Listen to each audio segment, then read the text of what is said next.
Good morning.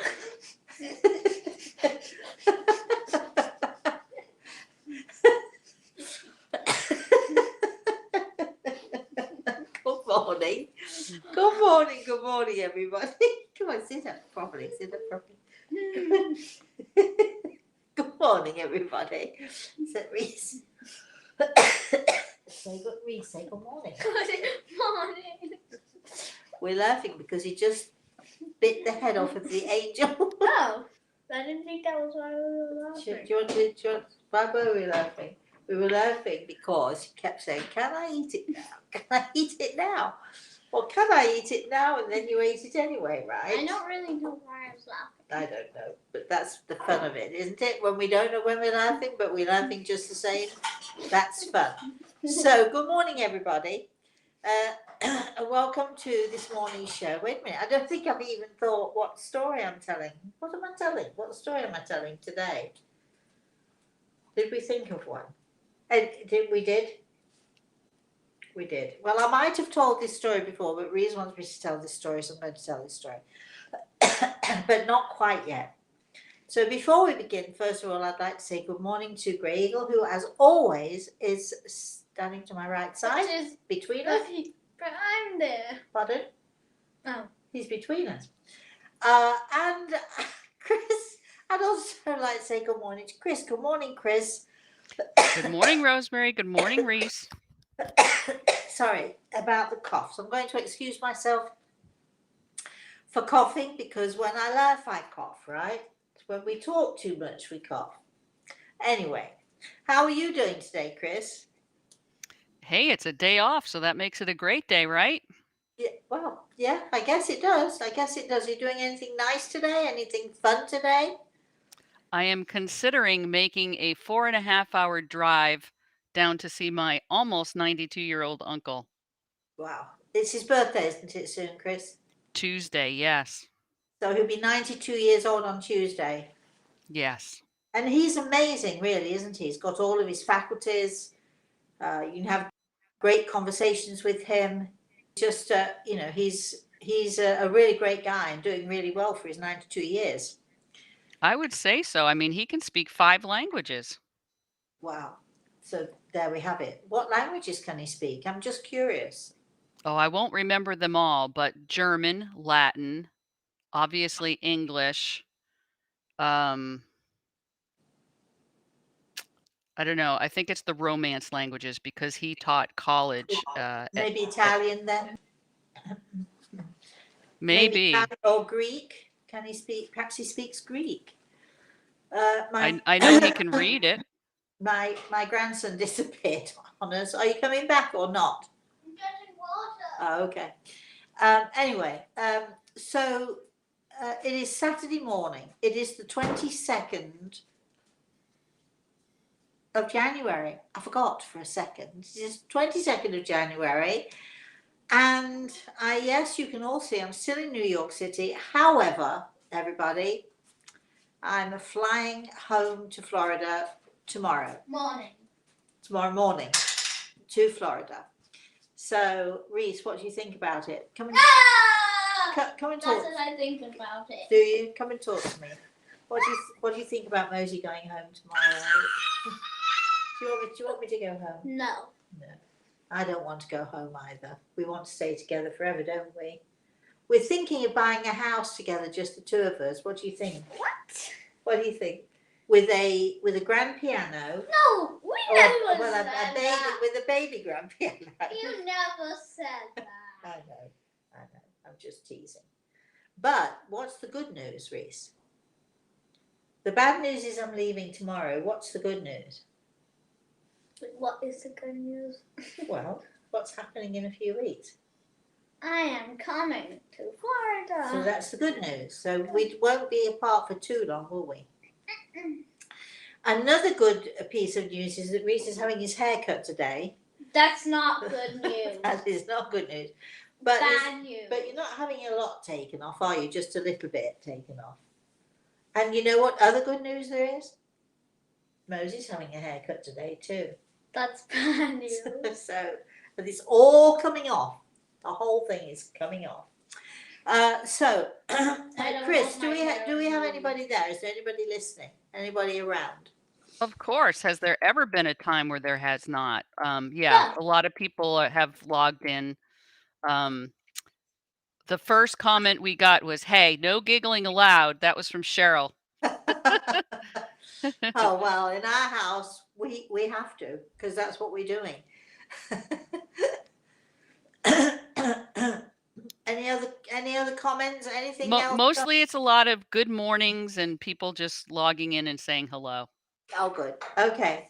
Well, we do have, it is story time this morning, and we do have a story.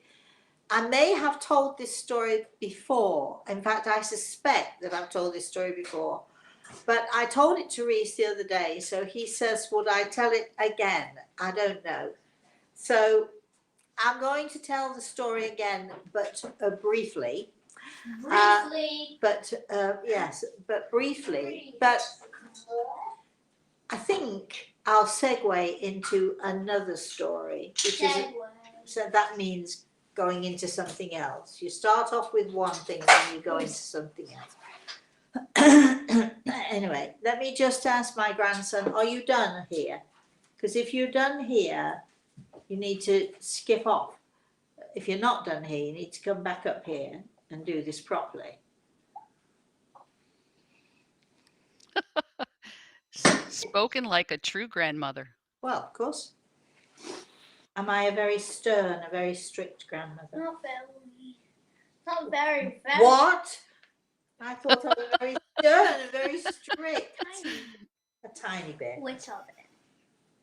A little bit. When am I stern and strict? When I don't brush my teeth. When he doesn't brush his teeth. It's so true. When I have to say to you 3 times, go brush your teeth. Is that what you mean? Mm-hmm. Yeah. Because you do brush your teeth. I don't like it. Why I not? don't like brushing teeth. Don't you? Would you prefer it if you had green fur on your teeth then? No. Well, that's what will happen if you don't brush your teeth. So do you want to tell everybody what's happening next month? My birthday. It's his birthday, and you'll be 6, won't you? No. 62. Upside down. Upside down. An upside down. Wait a minute then. 6. If you're not 6, that would mean that you're 12. Oh no, that's double. How old are you next month? The upside down. I thought The upside down 6? 6. Would that be 9? Yes. Right. So he's 9 in a couple of weeks. Well, 3 weeks actually, aren't you? You just missed Valentine's Day. You could have been born on Valentine's Day, but he wasn't. He was born on the 12th of February, right? Which is a very good day, I think, to be born. It seemed like a good day. Do you know it was snowing when you were born? Did you know that? No. Yeah, it was snowing. And I'm Aquarius, and snow is frozen water. Okay, all right. So, And Aquarius is water. do you have anything else to say to everybody before I kick you off this show? Do you want me to kick you off this show? No. You want to stay? If you want to stay, then you need to be sensible. We're not really sure. We're not really sure if we can be sensible, are we? Do you want to tell everybody what you got yesterday for your birthday? What did Mosey get you yesterday for your birthday? Real piano. A real piano. Real piano. And sort of. It came yesterday afternoon, didn't it? And he played for us, and we have a little video which we are going to be putting on Facebook and Instagram at some point in the next week. So if you want to see my grandson play, what's the favourite song that you like to play? Beautiful Dreamer. That's my favourite song. Beautiful Dreamer is my favourite song of all time. Sort of. It has very special meanings to me. And to you too now, doesn't it? So, Chris, can we go to any more comments or questions before I begin my story this morning? Well, Reese, your very special friend Karen is saying hello to you. She says, I love his comebacks. What a comeback. You know, when you get smart and cheeky, and I say something and then you say something back. Right? Yes, you know that, right? Well, that's good. Anyone else out there? Oh, no, I think everybody's sitting waiting for your story. Oh, okay. All right then. So, are you staying for the story or not? Staying for I the think story. some of it. Some of it. If you disappear, then That's that's okay. All right. So, okay, put your leg up there. It's more comfortable. So, all right. Go for it. Right, we're getting all nice and cozy and comfortable. So, it is Saturday morning. It is story time. So, once upon a time, I've changed my mind about the story I'm going to tell. Once upon a time, there was a young lady who kept saying to her mama all the time, for years and years and years, will I have a baby? Am I going to have a baby? I know who that is. When will I have a baby? And finally, and her mummy used to say to her, yes, you're going to have a baby. Finally came the point where mummy got a phone call to say, I'm having a baby. So that was wonderful. That was great. However, the next question came immediately after. So when will the baby be born? At this point, we didn't Mosey? know if it was a boy or a girl. I think you might have also. I think you might have told this story too. I might have, but not necessarily with you listening in, right?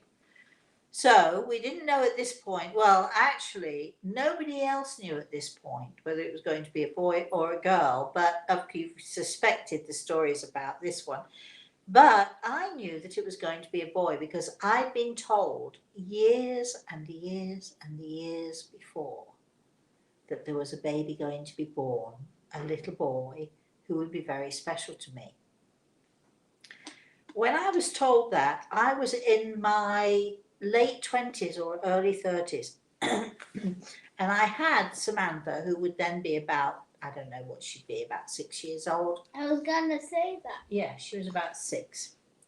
And I was in a shop. I was working in a shop. I was actually doing the windows and shop fitting and putting floorboards in the windows and doing woodwork, which I really love to do. And I was in the window, putting these floorboards in the window.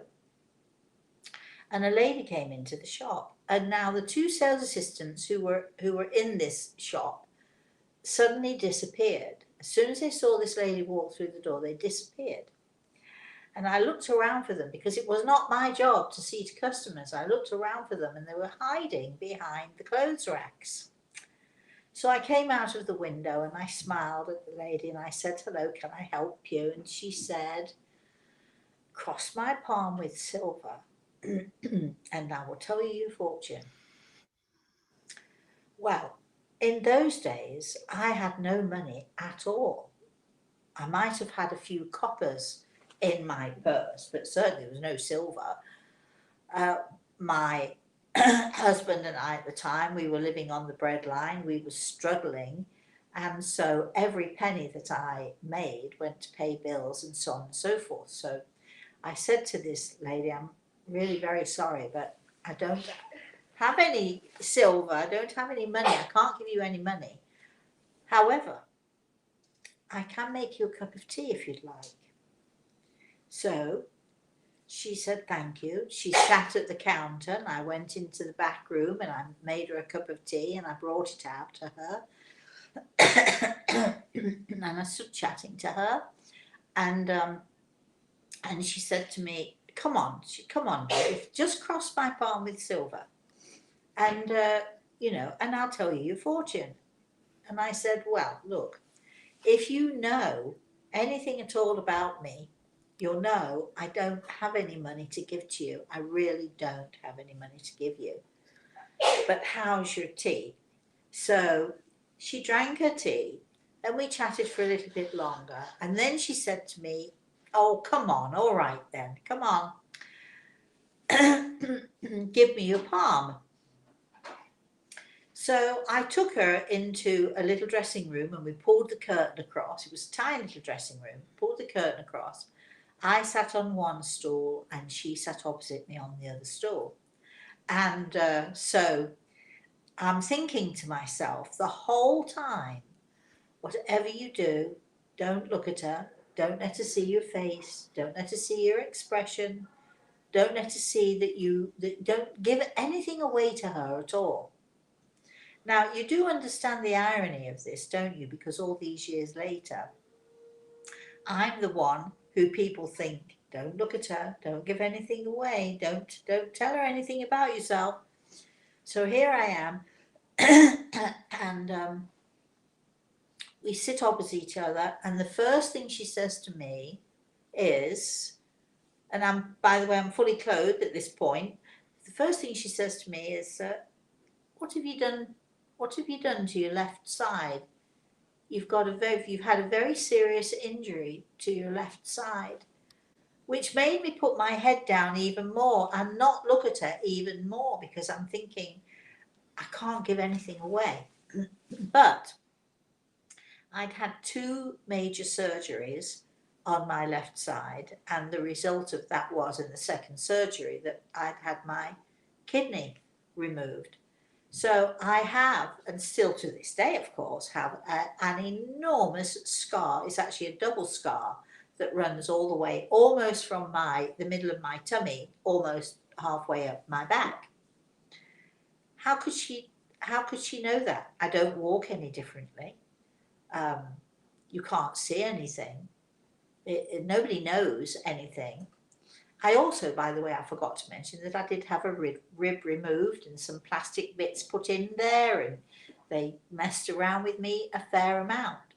So here she's saying to me, the first thing, this total stranger walking through the door, "So what what did you do with your side? You've got a very serious injury to your left side." So I put my head down and I didn't answer. I didn't say yes and I didn't say no. She must have been very aware of people's responses, and she knew what I was doing. And then she continued on, and she told me so many things. First of all, you've got a little girl. She's about 6 years old. You have a red car, or your husband has a red car. She told me so many different things that were all true. And then, after she told me a lot of the things about my life, she told me things about my future. Boy, was she ever accurate. So accurate. She told me that I was going to live high up, very high up in a mountain, that I would overlook beautiful property, that I wouldn't be able to see another property for miles and miles around. That was Vermont. That was Vermont. But she told me this a good 20 or 30 years before it happened. And then she told me that lots of other things. And she told me about my husband, who would be my ex-husband. She told me so many different things. And what are those things? And one of the things that she Except told for me, that. one of the things that what else did she tell me? That Mama was gonna have a baby. She told me that that there would be in my life a little boy. He would come into my life and he would be the most special and the most precious little boy in my life that I could ever possibly imagine. So a good 30 years before you were born. You knew that. What? How did we know? How could she possibly know? I think I know what happened. She was actually an angel, and then she time traveled. Do you think so? Maybe. But could you imagine? That's one theory. We have to discuss that later on. But you see, this begs the question, doesn't it? This story begs the question: are all things preordained? Is it no? Wait, let me finish. Does everything happen as it's supposed to happen? Do we have any choices at all? Now, I think there are some things in life that are meant to be, because this turns out that she was a gypsy lady. She didn't look like a gypsy What's lady. gypsy? A gypsy is a Romany, somebody who sort of travels, a traveller. They call themselves travellers.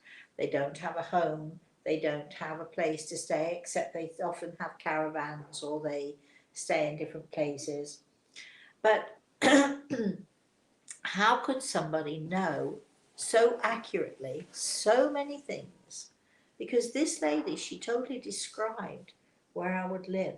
She totally described what I would see, that there would be nothing. I would be able to see nothing but trees and lakes. That was Vermont. And puppies. She didn't actually mention puppies. She told me other things as well, more personal things. But every single thing that lady told me, every single thing came true. Everything. And this child here is the culmination of all of those things. How do people know? How do I know? How do people in the spirit world know? How can they see so far and in so much detail? And can they? Do they? Is it real? All of these questions we have to ask ourselves. Maybe that person I saw in a video, that you might be able to time travel in the future, so she could be a person from the future. You never know. So you see, there are lots of theories here. There are lots of questions to answer. I don't know the answers. People think that because I can see into the future, people think that because I can look at you and tell you future, people think that because I know these things that I must know the answers to all of the questions, and the truth of the matter is that it's not true. I don't know all of the answers, and sometimes we just have to wait to find the answers. You don't know all of them. No. But still. And it's true that I have seen so many things for other people that are going to happen to them in the future, which do happen in the future. Some of them so clear, and some of them we wish that we could change.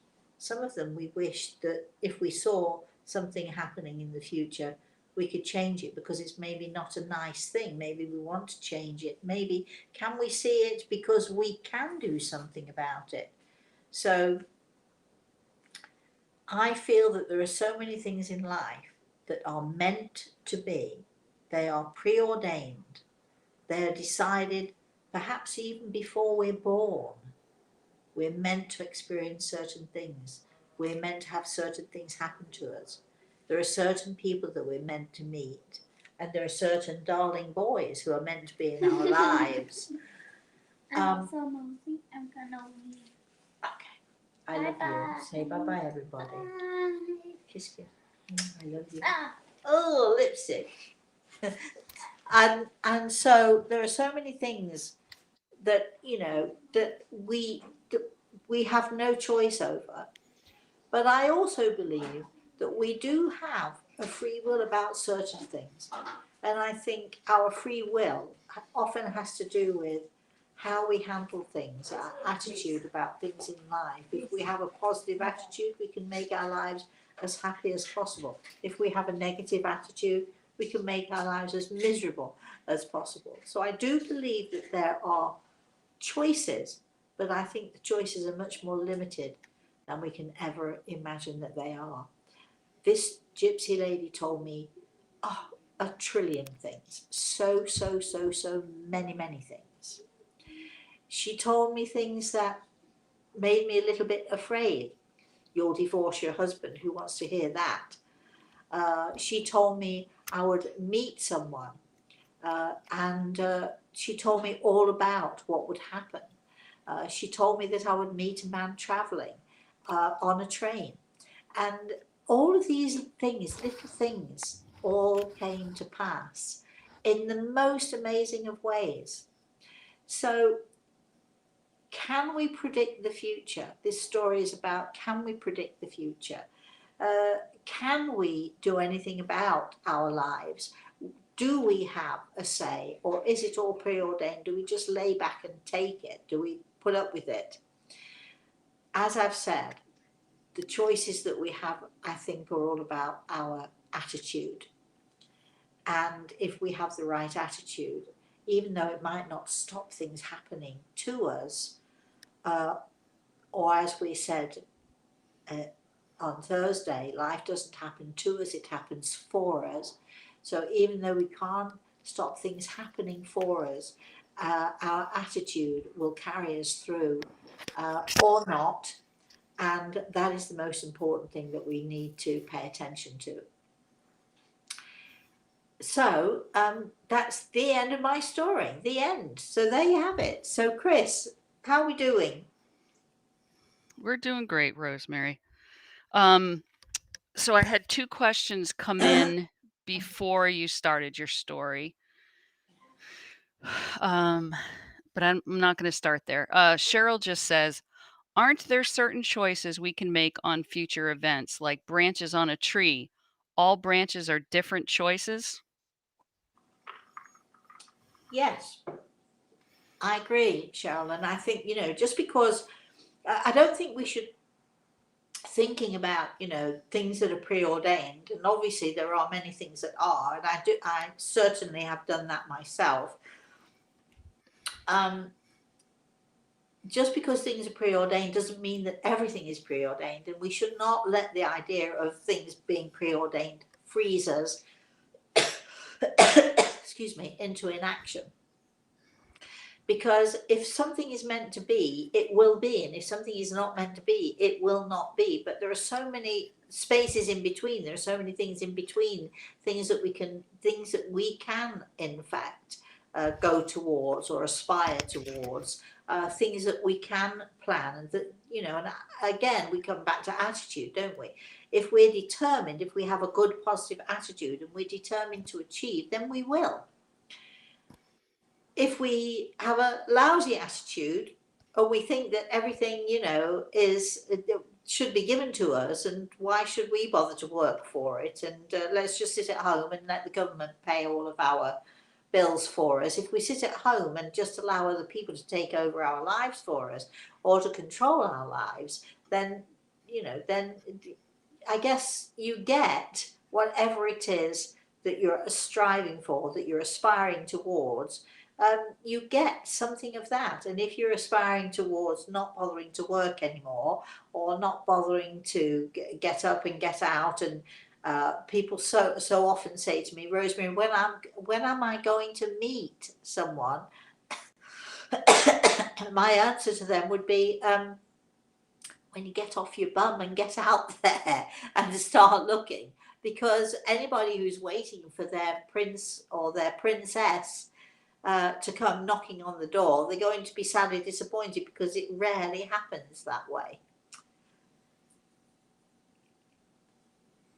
All right. Annika says, I also think we have a grand plan before we enter this life, and it's all about how we handle things, which then also shapes our actual life. Yes, attitude. Attitude is everything. It really is. All right. You're blinking in and out here, but Oh, sorry. no, Well, that's all nothing right. I It's do not your about it, fault. actually, it's the internet. But we're doing our best, right?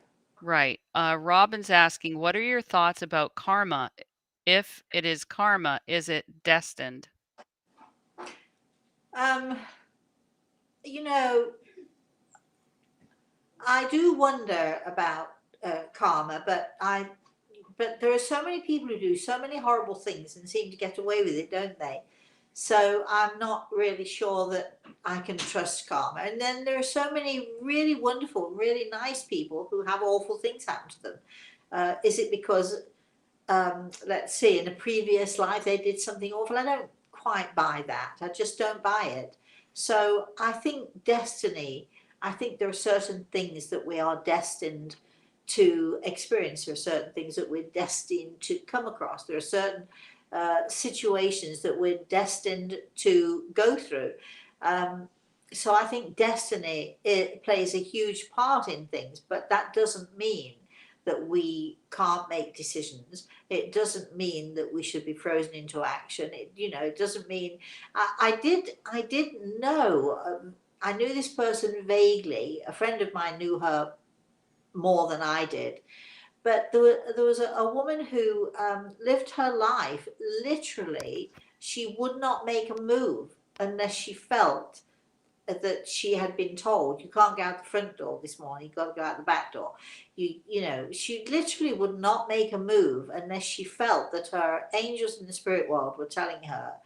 And she was controlled by this idea of waiting for someone to tell her what to do. And if she didn't hear anyone tell her what to do, then she did nothing. So there are extremes. I suppose there are extremes everywhere, aren't there, in every situation. But I think what we have to do, what we have to understand is that we do have a free will.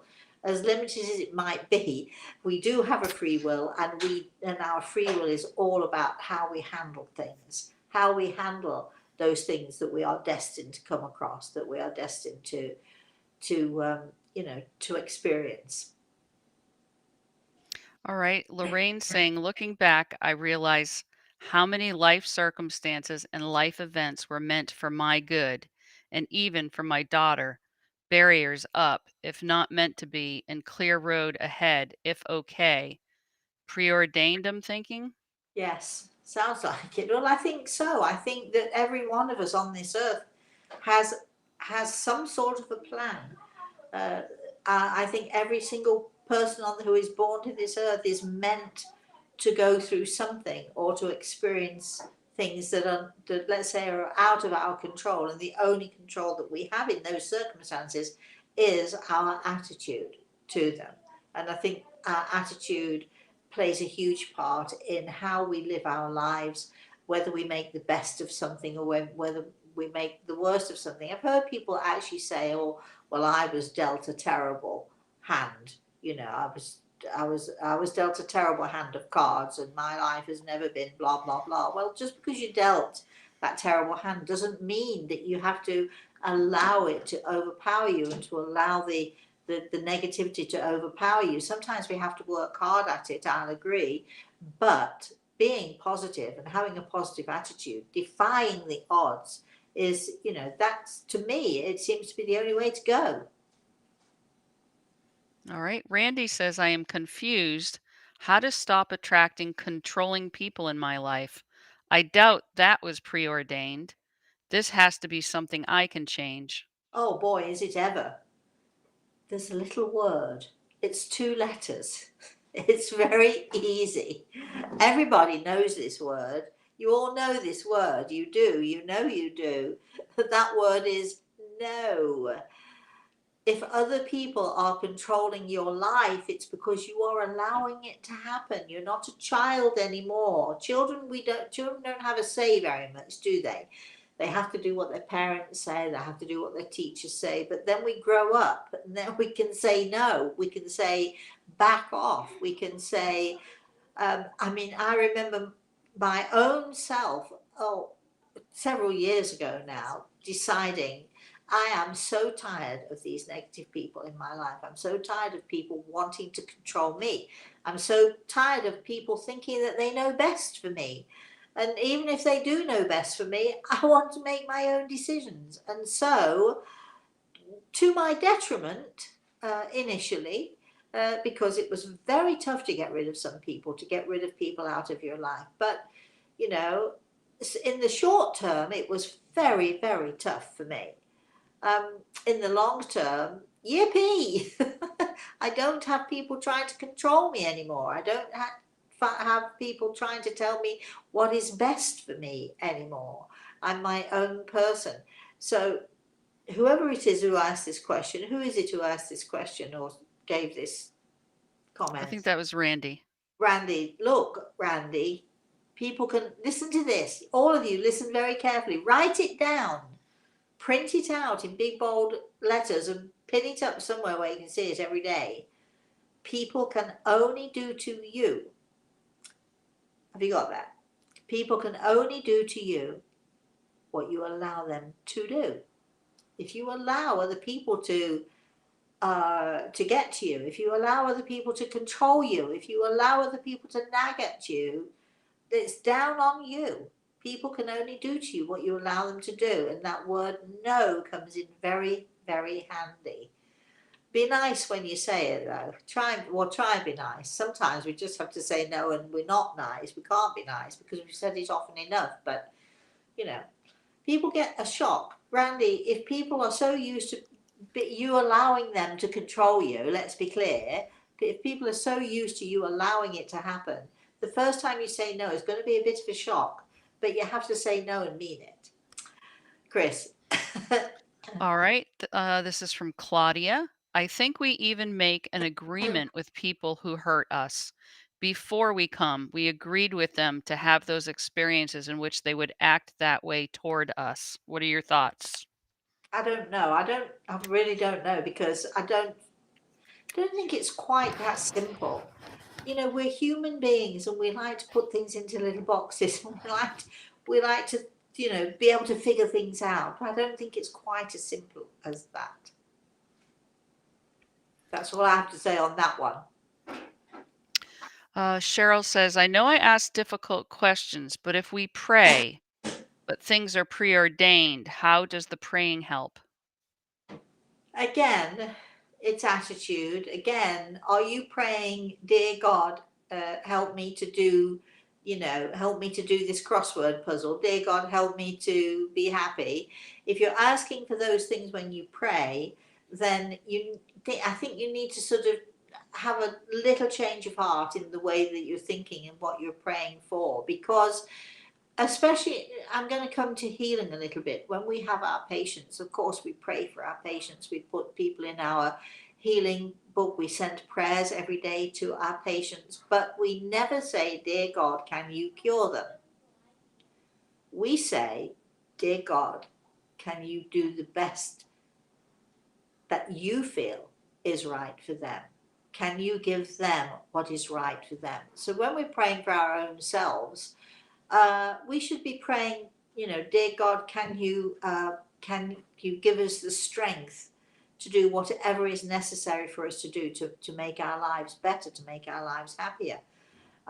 So maybe you need to change the way that you're praying and not be specific in, dear God, can I please win $1 million, but dear God, can you help me to find the courage and to find the ability to make enough money so I'm not struggling. But you're asking God to give you the power, to help you to find the power that you have within you. And that's a whole different kind of prayer. Chris. Vicky said, I laughed and laughed when you told me what my future held many years ago. Oh. Now I'm laughing because you were spot on, Rosemary.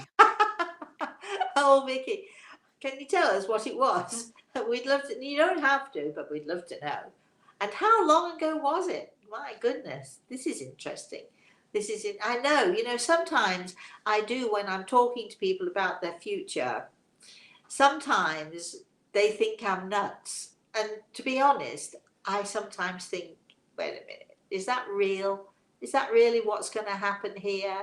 Are you really kidding me about, what's going on? Sometimes, we talk about the future and unbelievable and literally unbelievable things are spoken. And then the months go by or a couple of years or whatever it is goes by and the unbelievable becomes the believable and everything happens as it should. How nice. Excuse me. Chris.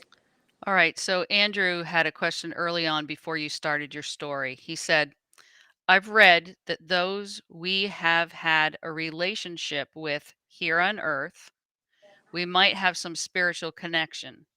However, I read that when I pass, I may only get the equivalent of 2 weeks in the spirit world with my late wife. Oh, Is that all? Your thoughts on that? no. I ask because I don't think anyone can replace hear and feel I'm not finished with the relationship. I don't know who's told you that or where you've read it, but my feeling is no, that's not right. Uh, I think that, especially with you, my darling, you have a wonderful relationship with your wife still now, even though she's passed. Um, and that relationship continues, and it's much more than a physical relationship. It's an emotional relationship, but it's a spiritual relationship too. And those spiritual relationships and those spiritual connections that we have go on and on. So no, don't worry about it. I don't know who wrote it. That personally, I think this is my own view, of course. I personally think they're talking out the top of their head. Don't think they know anything at all about anything. So don't. That's my thought for you. Don't believe any of it. Chris. All right. Claudia says, I was wondering if you know if there are any intergenerational laws when one dies or comes to Earth. I feel like my grandmother's death and my mother's death is somehow related to my cousin's pregnancy. Oh, I see what you're saying. You know, there are uh, a lot of people who believe that the same family keeps sort of coming back, and it's almost like, let's say, regurgitating. You know, your grandmother comes back as your daughter, or your grandmother comes back as your son or something. There are lots of people who believe that it's all about the energy of each familial group that goes around and around. I personally have not found that. It well could be that what you're feeling or what you're sensing here is that your mother or your grandmother have a particular affinity or a particular curiosity or a particular love or interest in this new baby. I don't think it's got anything to do with them being reincarnated into the baby, or you know, the laws of the universe saying that they have this special connection. I think it's just people in the spirit world, you know, sometimes they'll pay attention to one child, or there is a child whose spirit connects with theirs or is similar to theirs or same type of energy or something. But I don't think it's I personally don't think it's a familial thing, or that there are laws or rules connecting uh, families.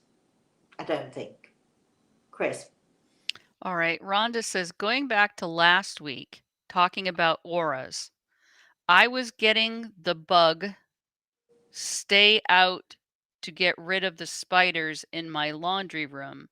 Oh, It came to my mind that you said spiders have bright auras. they do. I put the bug spray away. Now I have to live with them. Today was one on my wall in the living room, and I carefully caught it in a tissue and took it outside. Oh, you see, you lovely, lovely person, you. That's so nice. I'm so sorry. If you are inundated with spiders, you know, you might want to sort of sit down with them and have a little chat to them and scoot them out. But spiders really love dry places. People often think that, you know, if it's damp or if it's dank, the spiders love that. But I do believe that they like dry places, and I also think they are a way of us, you know, also think the spiders only come into places where it feels good, where it feels nice. That's what I think anyway. But I'm so glad that you're paying attention to auras. My question to you would be, did you see if you could spot any auras while you were taking that little spider off the wall? Did you feel that there was any you know, did you even check? Did you look? Chris. All right, Lorraine's answering you back saying, "Thank you for that. About how to pray. My mom often said, 'Give me strength to go on in this world.' A bit dramatic, but asking for strength is a good request of God." Yeah, I don't think it's dramatic at all. I think, you know, I think it's we look for courage, and we look for strength to sustain the courage that we need to go through our lives very often.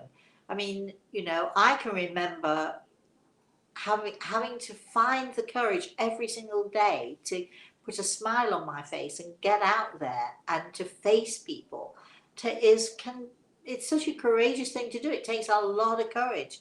So, why wouldn't I ask God to please help me to find that courage? Please help me to sustain the courage and to sustain the strength I need. God give me strength seems like a really great prayer to me. Chris. Karen says, in regard to the question about setting something beforehand and how others treat us, I think of a time where you had mentioned to me before going into an interview to remember I set the agenda from the beginning. And I wish I could remember your exact words, but it's really helped me and something I think about every time I go into a new job, for example. Well, when I have, on the rare occasions that I've been interviewed for a job, uh, I am such a curious person that I've often ended up being the interviewer rather than the interviewee. Because if I'm going for a job, I want to know more about it. I don't feel afraid in asking questions and somewhat taking control of the situation. I also was told many, many years ago when I first started the rounds of publicity for the book and then publicity for who I am and what I do. Um, there are those people who are absolutely brilliant interviewers, and Larry King, I think, is one of those, one of the best interviewers I've ever come across. But there are some interviewers who are not so good, and so you got to take control. You have to set your agenda. This is what I want from this interview, and somehow you set the agenda and you find a way to get what you want from the interview. Because it's all very well, you go for an interview, ask all the questions, but do you really want the job? Do you know if you want the job? Do you know anything at all about the job? So before you go for the interview, you do really well and they say, okay, the job is yours. Do you want it? It's like, so it's okay to sort of ask the questions as well as be willing to answer questions. Chris. Andrew mentioned back that his wife has already come through to him. Let me just see this, just scrolled. Briefly, so I have hope. She Yay. wouldn't have bothered if she'd had an issue with me. No, I don't think she has an issue with you, sweetheart. Well, actually, that's not true. We all have issues with each other, don't we? But, you know, the issues that we have with each other are often so silly and so petty and so ridiculous, although at the time they might seem huge. I did hear it was Cher. I was watching, the famous Cher. I was watching her being interviewed by somebody the other day. I've forgotten his name. How could I possibly forget Graham Norton? Anyway, she was being interviewed on the Graham Norton show, and her mother, she told us that her mother said to her when she was young, um, if it doesn't matter in 5 years, it doesn't matter. So there are lots of things, and I think that's good. And she says she's used it, all of her life, and I think that's great. If it doesn't matter, if something's going to happen, or does happen, but it doesn't actually affect 5 years on. If it doesn't matter in 5 years, why worry about it? And I think that's a great thing. If it doesn't matter in 5 years, it really doesn't matter. So I don't think that any problem that your wife might have with you, any issues or any niggles or any of those things that you have with your wife or she has with you, I don't think it's going to matter one way or another. If it doesn't matter in 5 years, it doesn't matter. Chris. Mark says you are always spot on with what Gray Eagle shares with you. I truly believe my brother and Bobby are always near me and my spirit guide too. Mark, I totally agree with you. Chris, thanks. Keep going. Rhonda says I was too scared the spider was going to jump on me when I was trying to catch him to look for the aura. I will the next one. It's very dry here in Colorado. Spiders love it here.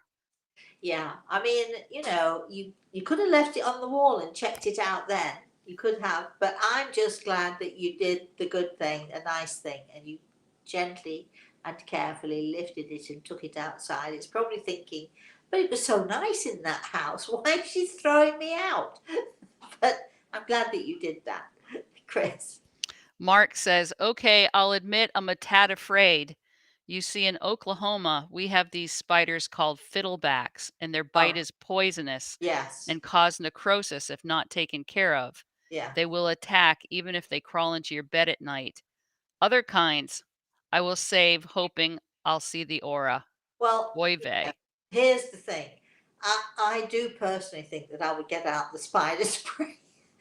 I'm not going to have anything around that's going to bite me or harm me or do me any harm at all. And obviously you can't allow yourself to be overrun by these creatures. But just do it the best way that you can. If you do need to get rid of them, and you do need to make sure, in Florida we have to have, every 3 months, I think it is 3 or 4 months, we have the bug spray guy coming out. He sprays around the house. He's obviously going to kill things. That's the way it is. I've got a choice, haven't I? I get the bug spray guy to come in and keep my house safe, keep, the termites away, keep away all of those little creatures who are, you know, maybe innocent in their own selves, but they're going to do me harm of one sort or another. Or I can allow myself to be overrun by them. I choose to take control and make sure that I'm safe. That's what you should do too. Okay, Chris.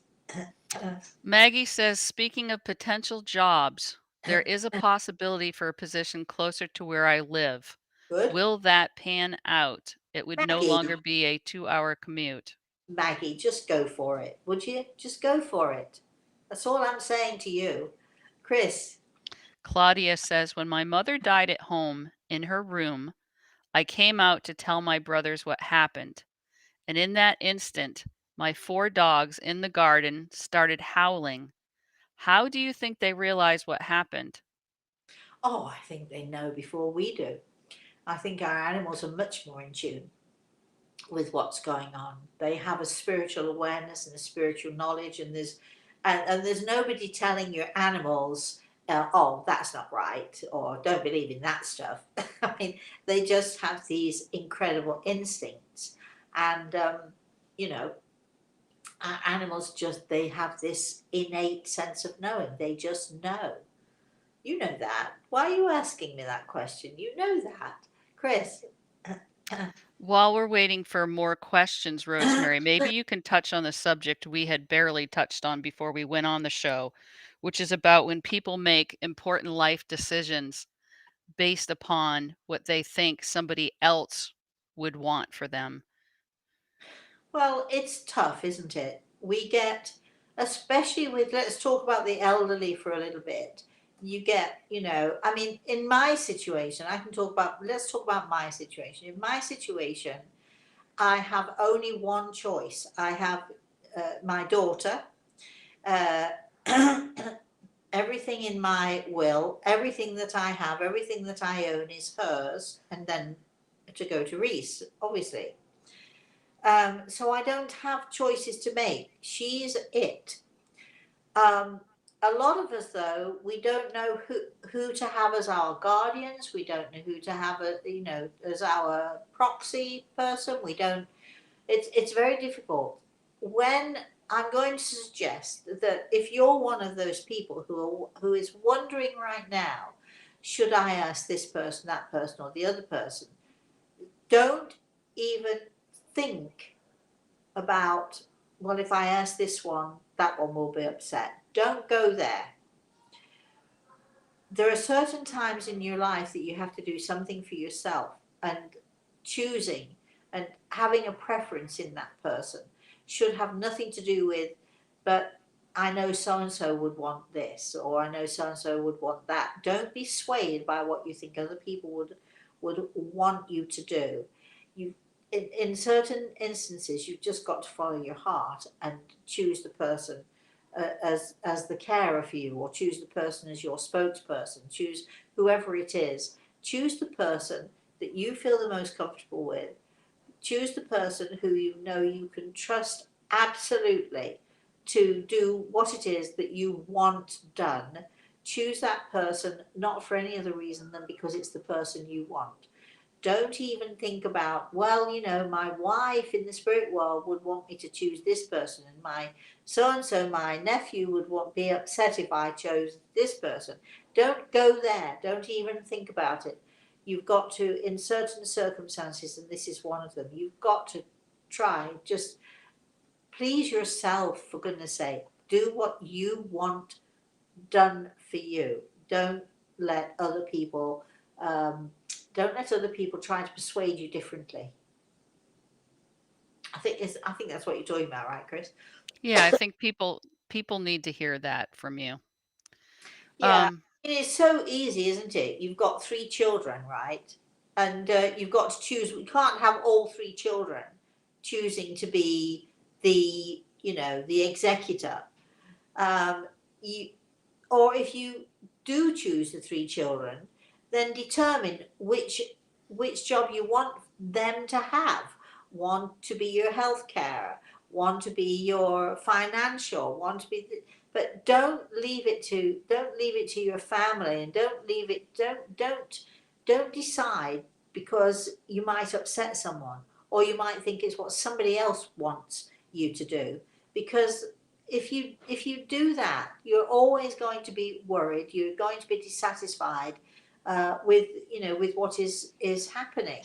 So you choose the person or the people you feel you're comfortable with. When I was with and it's happened with different patients that I've had. They've asked me to be their proxy, or they've asked me to be that, their whatever it is it's called, the decision maker in their health and in their finances and their property and so on.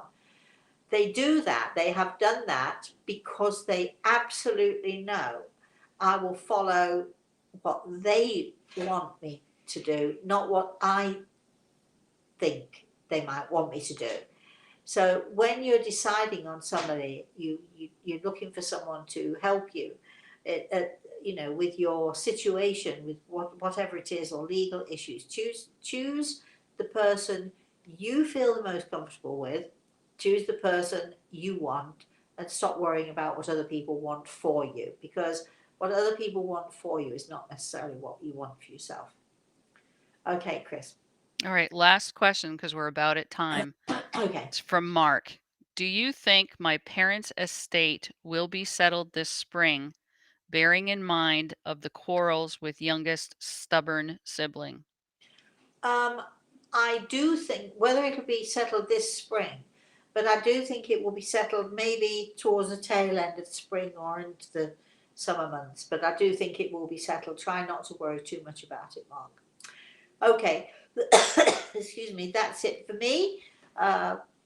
Here in New York City, this morning it was so cold this morning. It was like something like 15 degrees or something. I know that for a lot of you, Chris, I know you're probably below zero, right? Or uh, not just freezing, but way below freezing. But I'm looking forward to flying back home tomorrow. Of course, I shall miss my daughter and I shall miss my grandson. But I do have a home to go back to, and I do want to see what my plants are doing and what my beautiful gardenias are up to. So next week, Thursday, hopefully I should be back in Florida. We'll be back on schedule, and we'll start planning some things for you. We'll let you know what's going on. In the meantime, thank you for joining me today. Thank you for all of your questions. We love your questions. We love your comments. We love you to join in with us. I'd like to say thank you to Great Eagle especially, because why wouldn't I? I'd like to say thank you to Chris too. Why wouldn't I? Thanks, Chris, for all the work you do and just for being there for us. We love that. And thank you to all of you for watching and for your support. Please, please, please. I shall be back on Thursday. We might be back before then. You never know. We haven't done an off the cuff for weeks and weeks and weeks and weeks and weeks and weeks. So we never know. We might do an off the cuff next week. In the meantime, until I see you again, please, everybody, have a very blessed rest of the day and have a very blessed weekend, everybody. Bye bye.